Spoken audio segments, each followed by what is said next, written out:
What's going on, y'all? Welcome back to another episode of The Jump. This is a reaction podcast of Week 5.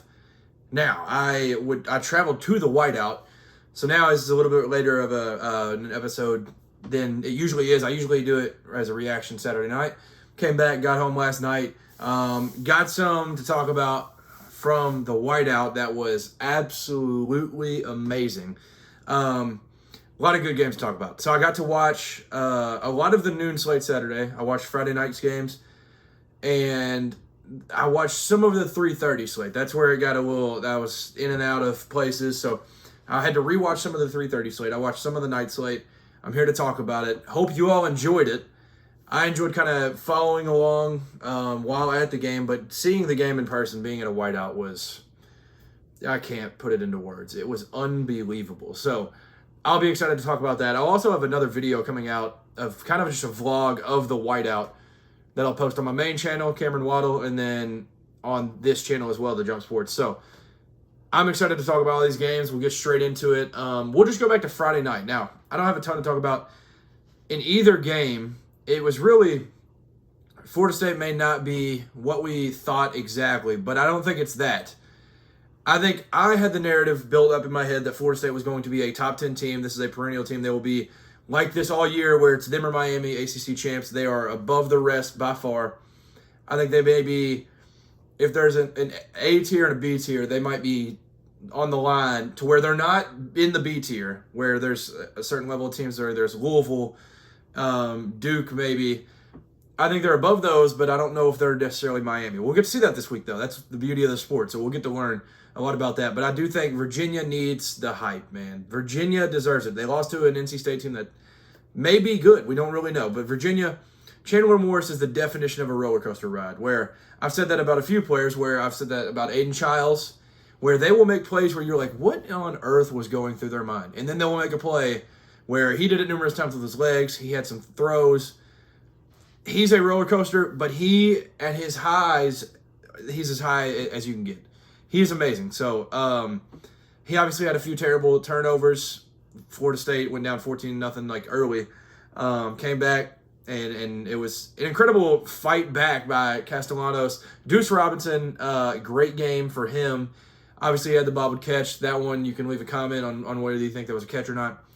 I tend to believe that was a catch, but I think that I might be a victim of the slowed down where you can clip it up and put it to where it looks like he has hands.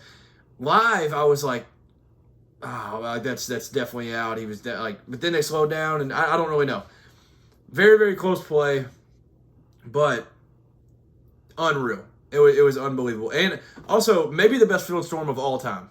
That field storm, immediately I was like, Squirrel White might be dead. But good news, he was okay. I don't know if they just avoided him somehow, but that field storm was the most efficient and most wild field storm I can think of. So it was incredible. An amazing game. Virginia kind of stamped their. This was an all-time win, where I think these Virginia students are going to be like, this is the night of their college career that they will remember. Obviously, they can get bigger wins, but having this one at home, absolutely incredible win for the Cavs and Tony Elliott and company. TCU fell to Arizona State. This is also another game where a team took a big lead, but they didn't end up winning. So TCU went up 17-0. Arizona State came right back. Jordan Tyson was the story of this game to me. He made play after play after play to where he looks like he might be wide receiver 1 in this draft. He is incredible. 126 yards, 2 touchdowns for him. Sam Leavitt played all right. He had good numbers, but this was more of the Sam Leavitt we were expecting. Now, this is a team that I think some people, not necessarily me, but some people wrote them off when they lost to Mississippi State on the road.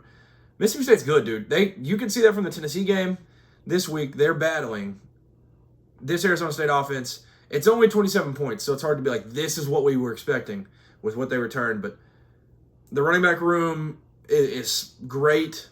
The receivers, obviously Jordan Tyson, but the receiver room is solid. The quarterback, this is what we expected. This is what Arizona State's supposed to be. And that's why I think they'll be sitting here along. They'll be right there at the top of the Big 12 all year, where it's a conference that we came in and we were like, there's a billion teams that can win it.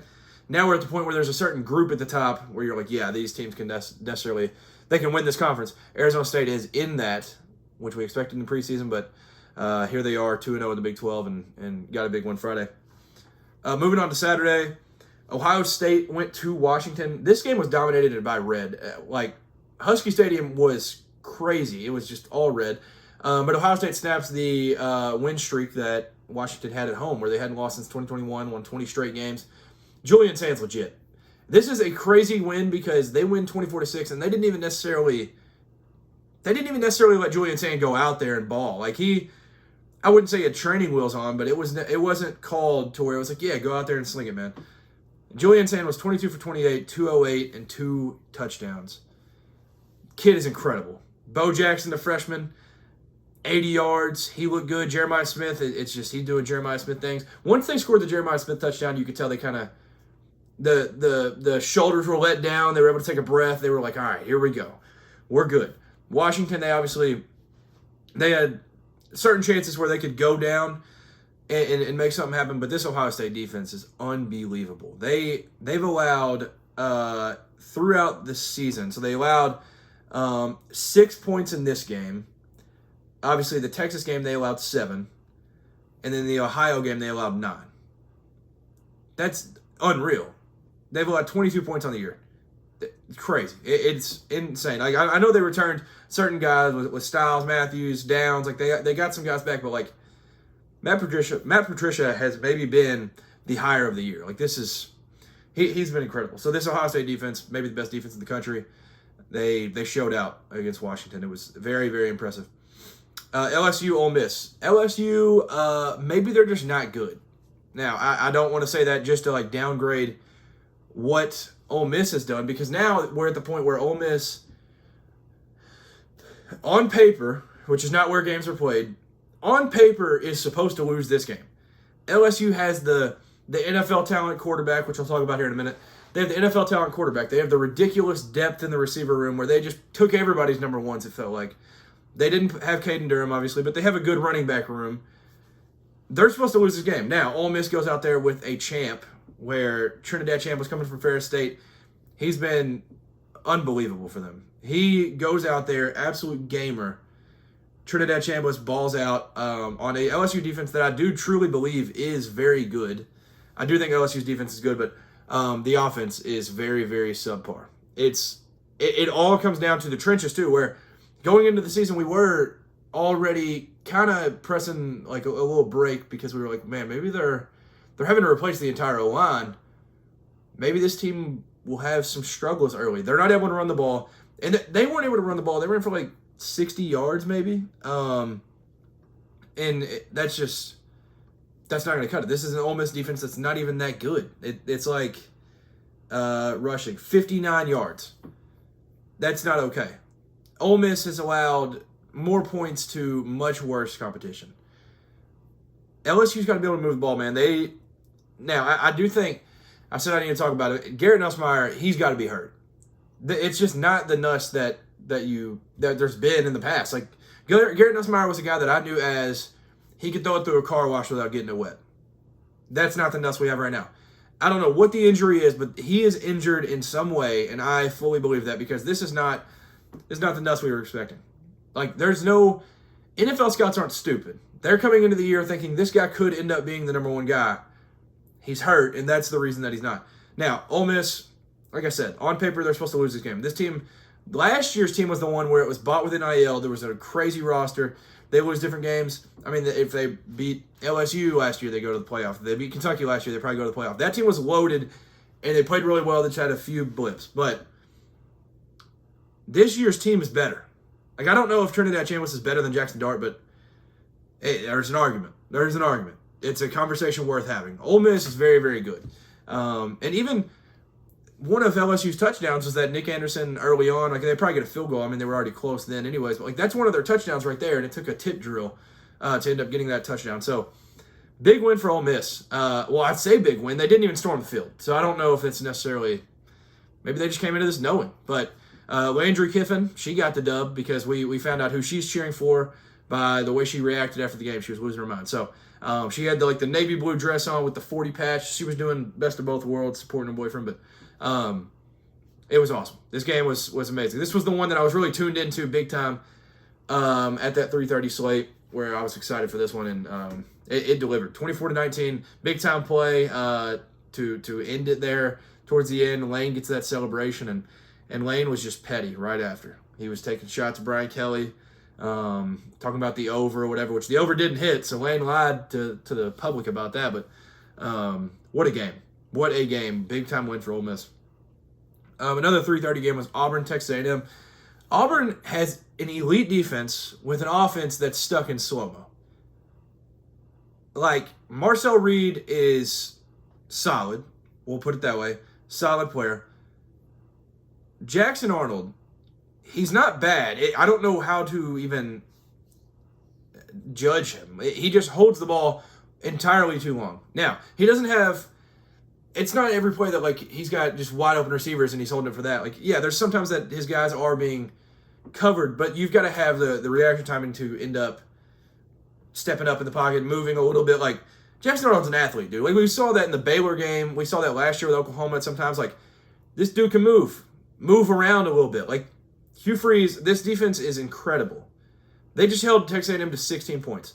What did Texas A&M do to Notre Dame? Now, I know Notre Dame's not the most lights-out defense in the world, but they also did hold a Bobby Petrino offense to 10 or whatever that game was. Like, it's just not cutting it. The Auburn offense is not. With the weapons that you have, they've got to be able to move the ball a lot more. They're sitting here now 3-2, 0-2 in the SEC. Now it's been 2 very tough games. But, man, the defense isn't going to be able to carry them all night long. And obviously, I mean, the defense had the massive pick play.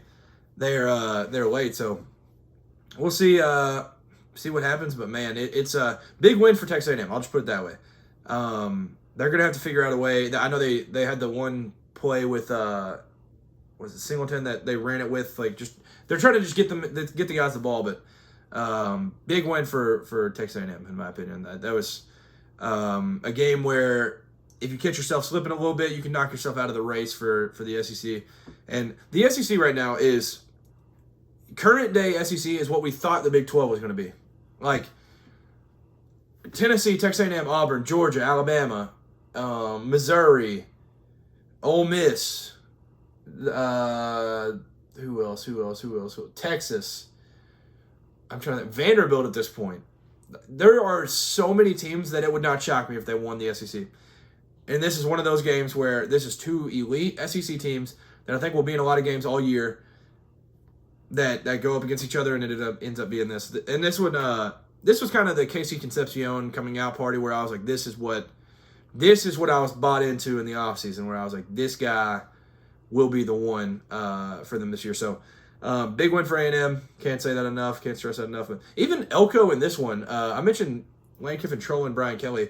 Elko in this one after the game was chirping. He was like saying something about, oh, why can't you guys be like, oh, this is the first time since so-and-so that we're 4-0, and why can't you guys talk about how good the offense looked on a certain drive or how good the defense looked tonight? And like he was like, I know I sound like a certain person taking a jab at Brian Kelly. I'm just going to say the SEC coaches probably just don't like Brian Kelly. That's just going to be my guess, because I don't know if that was like a direct shot or if he was just like joking around, whatever. I probably sound like a certain person, but I'm just guess they don't like this man. He's a Northeast guy. He has a certain attitude about him. He ticks media members off quite often. But I like Brian Kelly. Obviously I don't know the guy, but I think he's good for the sport. I think he's very good for the sport, where he has some troll moments, but he also gets the last laugh at times. So I think he's good, but yeah, we had Lane Kiffin and Mike Elko both taking jabs at him. Indiana, Iowa, 20-15 final. Obviously, it was 15 because the Mendoza longest safety of all time. But it was a very ugly game. This game felt like it was 7-3 for 30 years. This game, though, ends up being 10-10.5. Indiana does what they need to win. Where I know BB got hurt, but Hemby's still there in the backfield, so he can kind of tote the rock. Like they just have the weapons to be able to do things. And Mendoza has another good game again, and they end up getting out of there 20-15. It was a very Iowa game where they just slowed it down, and they had the big play to Surratt at one point. They kind of separated the thing a little bit to where they kind of could breathe. But yeah, that was it was a good win for Indiana. It was one of those spots where it was like this could be the spot where they slip up. They get out of there with a win. That's all that matters. When you're in the Big Ten, you're playing a road game at Iowa. All that matters is that you win the game, and that's what they did. So, moving on, Iowa State looked the best I think they've looked all year. Iowa State, they're sitting at 14, but it's a sneaky 14 where I think people like noticed them play Kansas State early, and they're like, oh, Kansas State's actually just terrible. So then we'll kind of just throw them over to the side. This Iowa State team, man, they are very good. They are very, very live in the Big 12. Incredible game. I didn't get to watch most of this one. I got to look at some of the highlights, but yeah, Arizona's not even going to be that bad. That's the thing with this win is like 39-14 win over Arizona will age well, I think. I don't know Arizona's schedule to a T, but I think Arizona's going to have a lot of wins when this is all said and done. Tennessee, Mississippi State.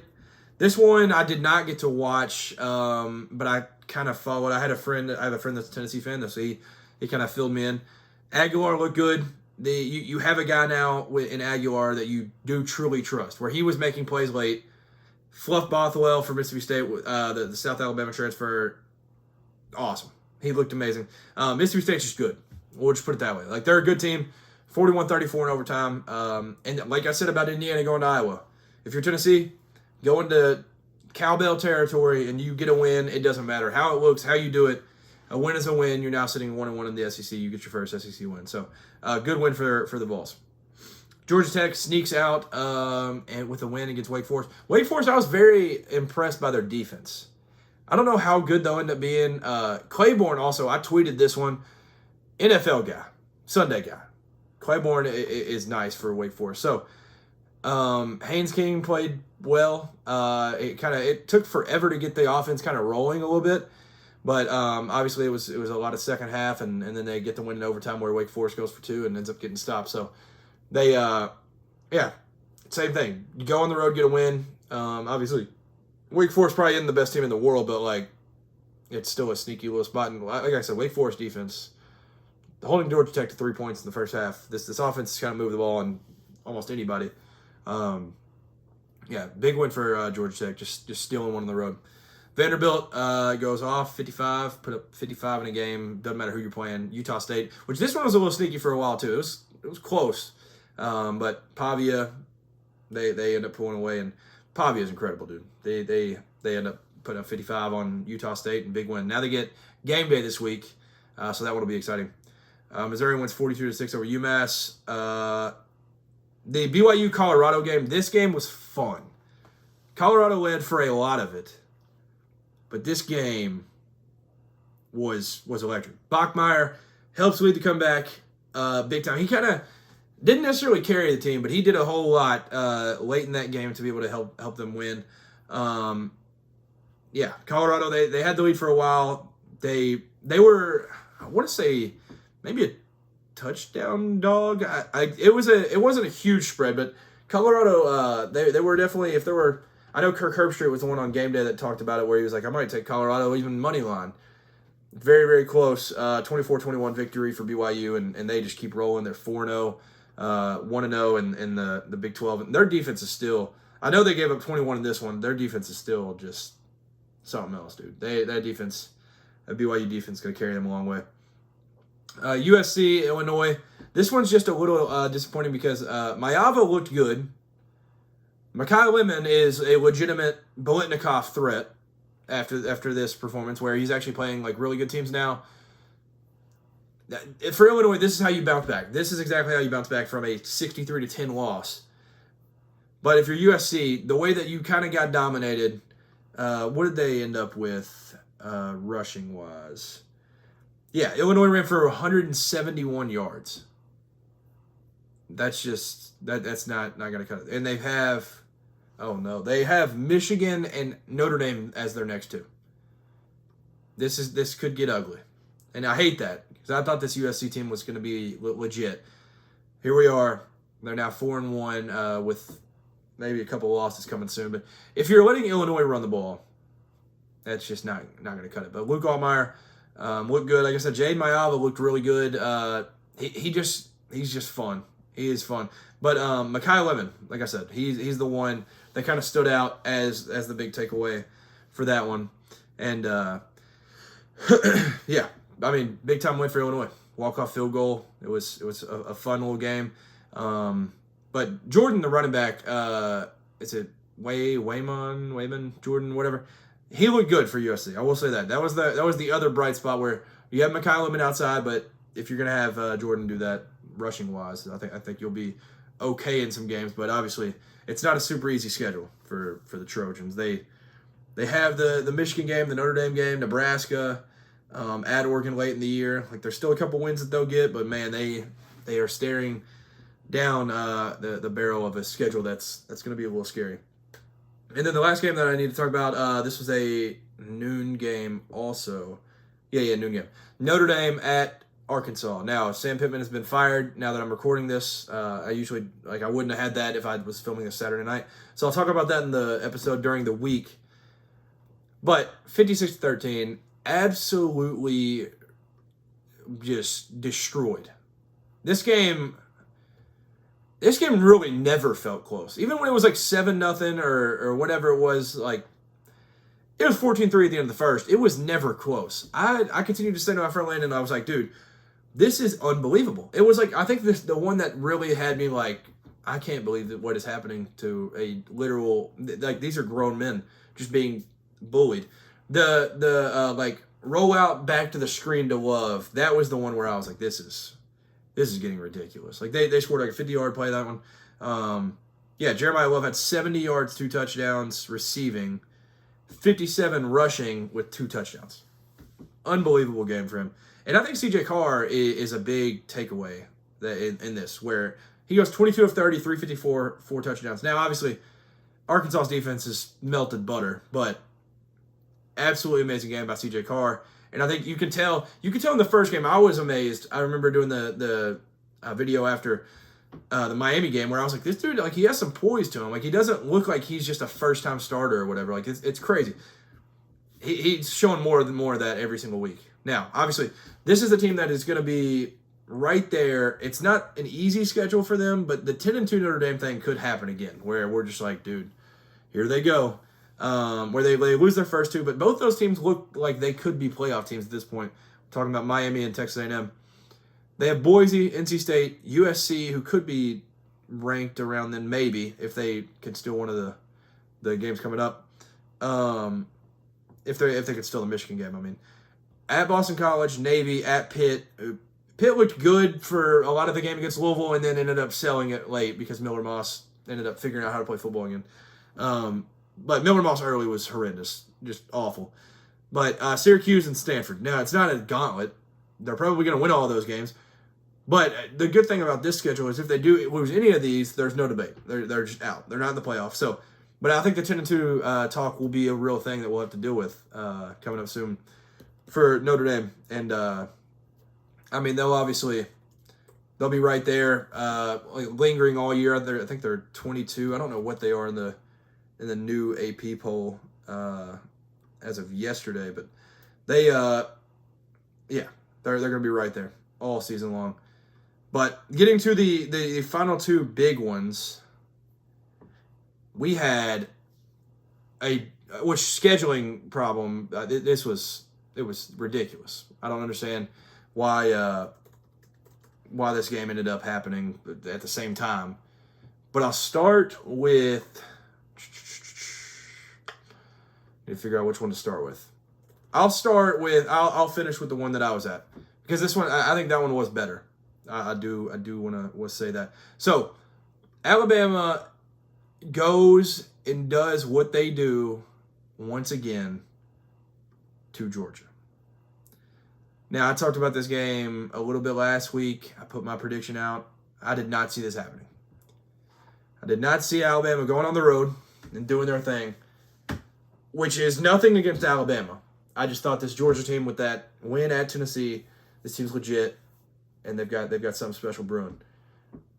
That was not the case. That was not the case. This Alabama team is special. They are officially back. Now, I think this win, maybe even more than what I'm giving it credit for, but this win completely scratches off the Florida State game, in my opinion. You now have a clean slate. You're going on. We think you're a good team. They balled out. Ty Simpson went out there in a game where, I mean, this is his second road start. This is a guy that it's his fourth game starting.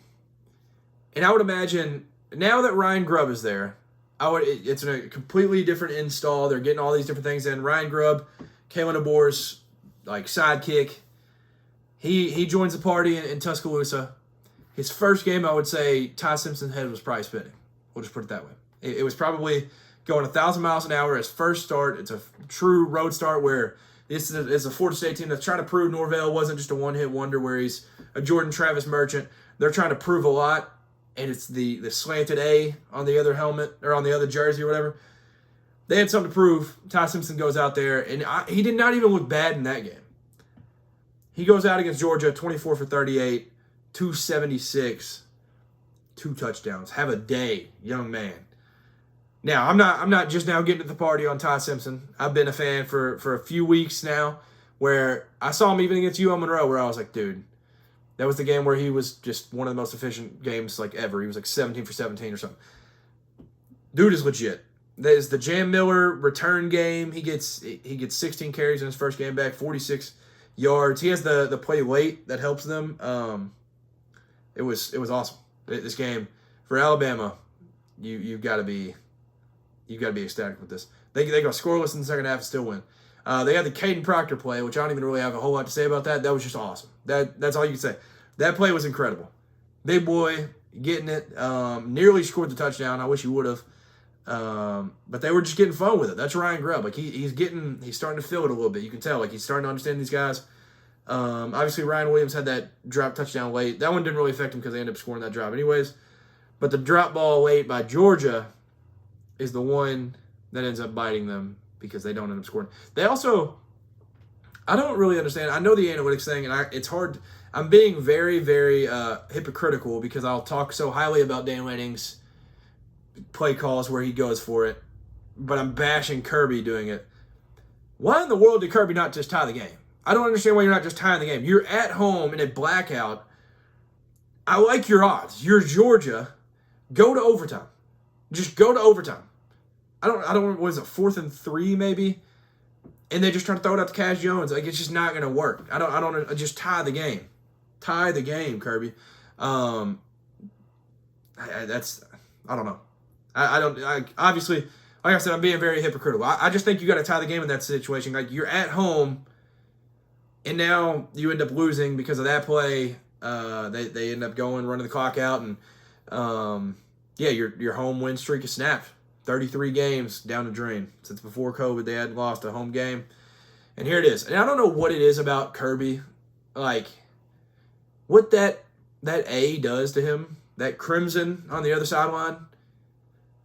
It's like Georgia just has a problem with Alabama. Like, I thought, when I was thinking about this game, I was like, Georgia had a Nick Saban problem. No, it's not even Nick Saban at this point. They're now, Kalen DeBoer is now 2-0 against Georgia. I mean, like, it's mind-blowing.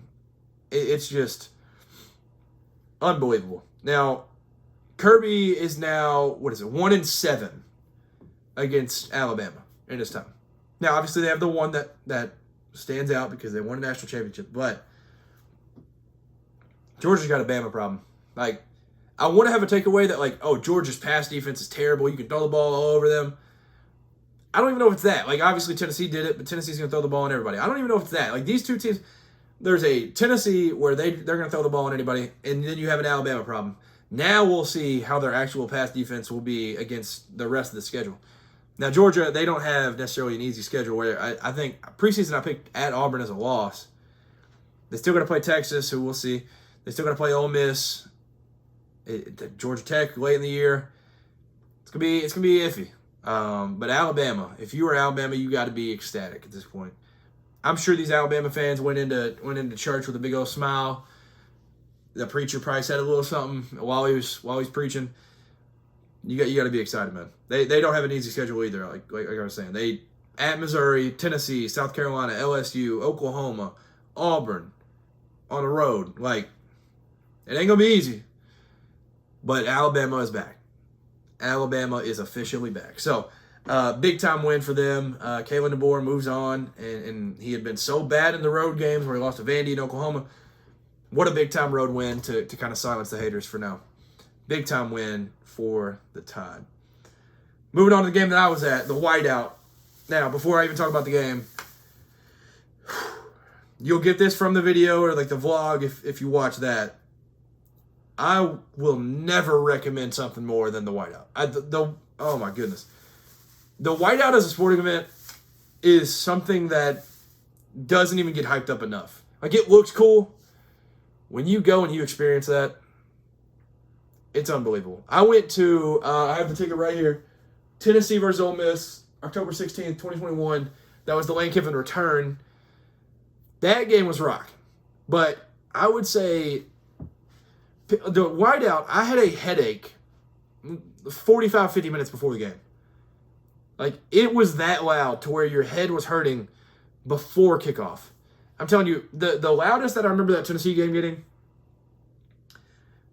I would say the quietest that it was in the fourth quarter and overtime for Penn State. That was the loudest the Tennessee game got. Unbelievable crowd. Obviously, when Oregon went up 17-3, some fans left. I did notice that. Shame on you if you left the game, because you missed an incredible comeback. But this Penn State team, man, you got to win this game. You got to win this game. I went not caring who won, because if you're new to the channel, I'm a Kentucky fan. I did not care who won this game. I went with a friend that's an Oregon fan, so I was like, for him, I wouldn't mind seeing Oregon win. For me, I was like, maybe a Penn State home win would be cool. Like, they get to have some excitement. I didn't care who won either way. But James Franklin now is 4-21 against top 10 opponents. Dane Lanning goes into overtime for the first time as a head coach, wins the game. The Ducks basically shoot themselves into a college football playoff spot, essentially.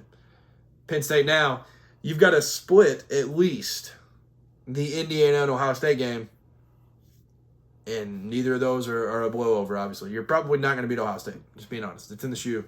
Probably not winning that game, but you're going to have to win the Indiana game if you want to make the college football playoff. And at this point, there was a bunch of Fire Franklin chants. I knew it would kind of have that outcome. That's why I was so excited about this game before, because the storylines where it was like, Dan Lanning is the guy. You can say up-and-comer, he's the dude. Or if James Franklin wins, then he's kind of seat cools down a little bit. But it ended up being the Dan Lanning is the guy. James Franklin can't win the big one. Again and again and again and again. Now, it's hard for me to say. I think this Penn State team is still legit. I think they're very legit. Now, I think Oregon is much better than what anybody was expecting. Because this Oregon team is not even supposed to be good. They're not even supposed to be good. They got all these transfers in. De'Aaron Hill, Jordan Davison, freshman. DeCorian Moore, freshman. Gary Bryant ain't been hanging around. He's not been too great. They're not supposed to be this good. They are elite. Penn State, they're supposed to be elite. They're all seniors. They all come back. Obviously, they lose Tyler Warren. They lose Abdul Carter. The defense still supposed to be good. Denai Dennis Sutton. A.J. Harris. Like, this team's supposed to be championship good. You have 111,015 people at your game.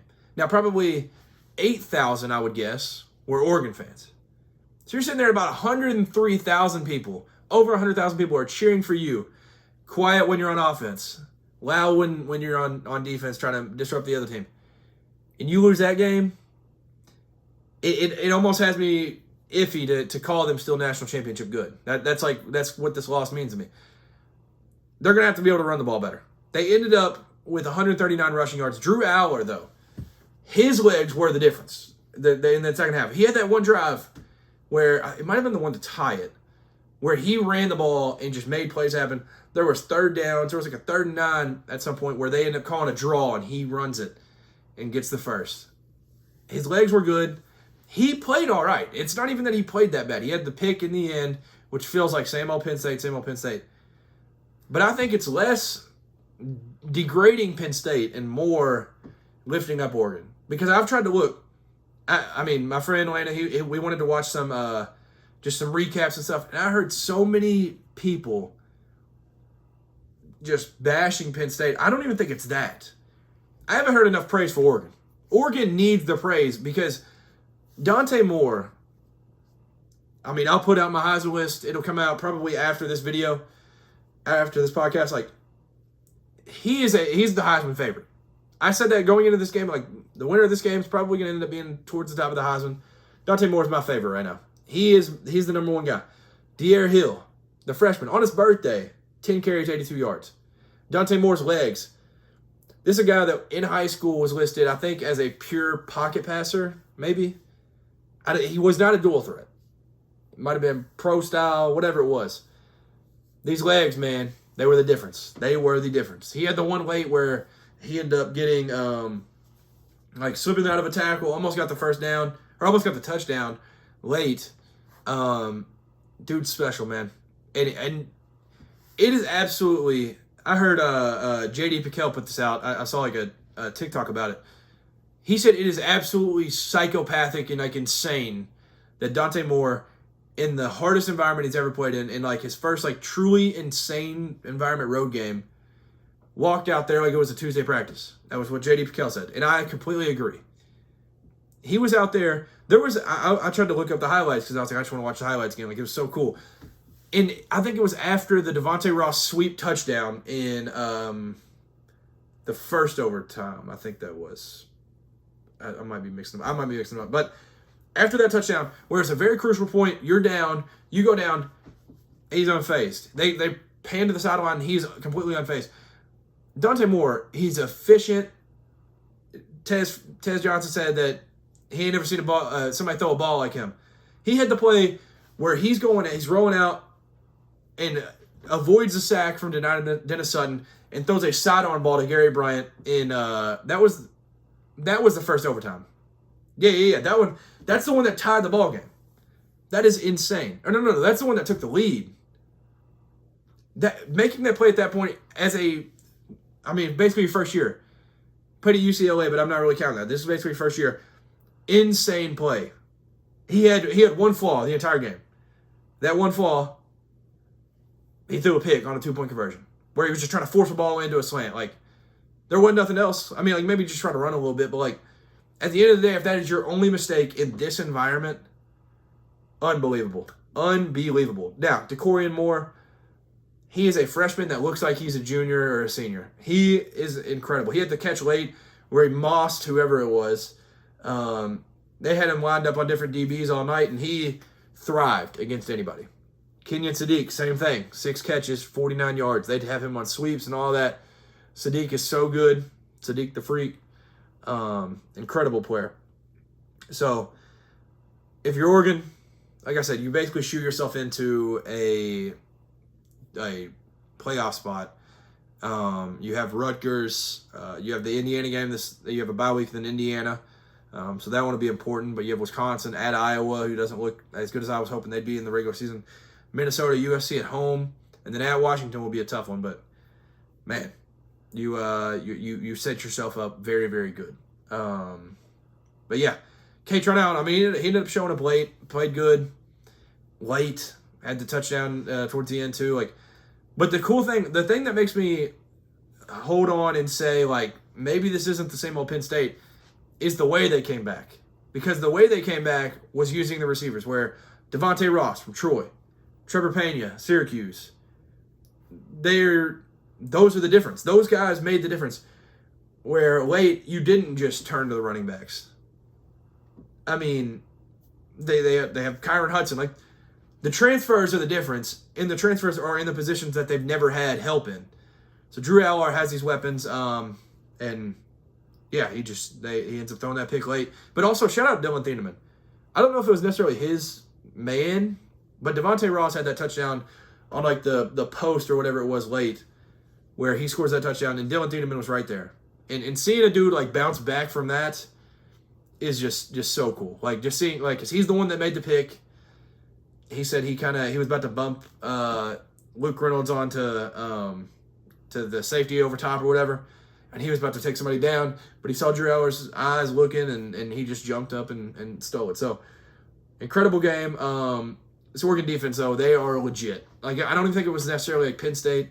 Kotelnicki's maybe just being a little slow. Like, there's some training wheels maybe. But this Oregon defense is legit. And with that, I don't understand why they threw the ball right there, because they got back in the game by opening it up, running the ball.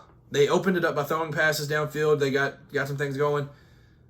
And then they ran the ball, and they were running it so well late. And then the first play of double overtime, you just throw the ball. Like, I don't understand. Just trying to set something up. Like, your running backs have been good. Yeah. I think, obviously, in the Big Ten Championship, these running backs balled out against Oregon. And now, here you are where Oregon's able to slow them down a little bit. So, incredible performance by Oregon. Dan Lanning, man, he's the best. Like I said, I was crucifying Kirby a little bit for trying to like seal the game with getting that first late or whatever. But Dan Lanning, they go up 17-3 because he has that mindset where it's 4th and 1. You could take the 3 to go up 2 scores, but instead you go for it, get the touchdown, you get rewarded for it. So Dan Lanning all night. It was kind of a tale of two stories where this was Oregon. Obviously, it's the flashy uniforms versus traditional. And I know it's Andy Kotelnicki calling the plays, but it feels like James Franklin's got a little pull in it, where it's old style. They're punting. Even on the other side, in Oregon territory, they punted the ball a few times. Where Oregon, they're going for it all game long. And even in the Alabama-Georgia game, that was the difference. Alabama, on 3rd downs, I think they ended up being like 8 for 8 to start the game. Like, it was impressive stuff.